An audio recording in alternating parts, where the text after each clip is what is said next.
Fears the strike could last longer than 3 days has parents on edge, wondering what they will do with their children if teachers stay out for additional days. In Nanaimo today, Kendall Hansen spoke to some parents who are juggling childcare now and scrambling to make arrangements for the days ahead.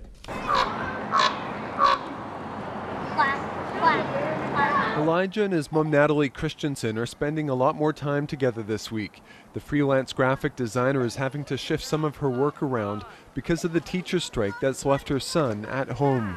I feel pretty lucky that I work from home, so I can switch my schedule around because I don't know what other people would do.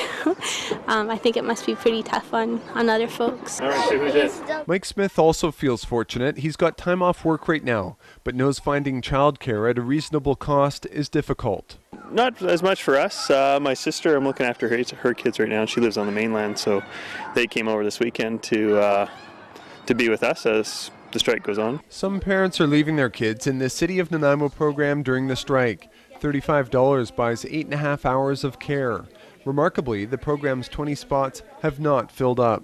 I'm wondering if parents are looking at all options before they're actually spending money on care. Hoping to save some money. And hoping to save some money, absolutely.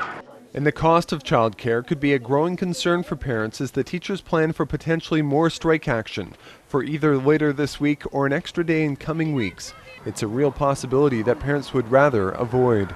I mean, depending on how long it went, we'd probably have to look at paying for childcare. My parents live here in town, so, probably Grandma and Grandpa will be doing a day or two at the park, absolutely. The parents we spoke to were generally supportive of the teachers and the improvements they want in the classroom.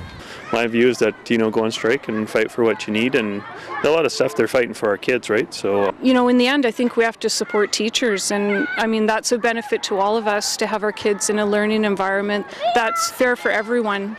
But parents say caring for their kids when they're expected to work will only get more difficult as the strike marches on.